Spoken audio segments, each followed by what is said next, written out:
Labidabs, so yun na nga, dahil burn out nga kahapon, nagpunta tayo sa Robinsons.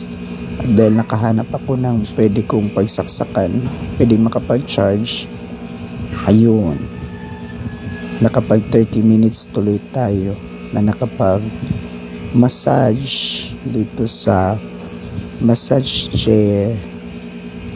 So ayun, para makapag-charge tayo ng mahaba-haba, ay mahaba-haba din yung ating oras na iginugol. So ayun na nga, dahil sa lindol, matagal bumalik yung kuryente dito po sa Tacloban City. So because of that, dahil mainit sa bahay at dahil nga malulowbat na yung phone, yung ginawa ko, nagpunta na lang sa Robinsons Tacloban. Doon hanap ko yung place na ito.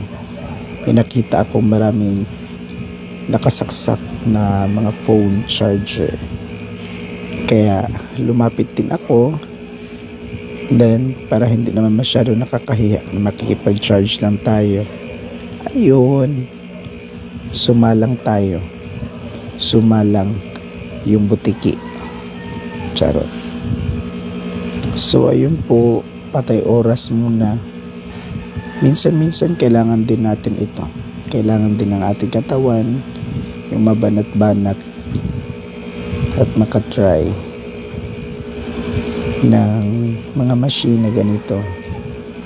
So yun po, 15 minutes for 50 pesos. So nakaabot tayo ng 30 minutes, so 100 pesos.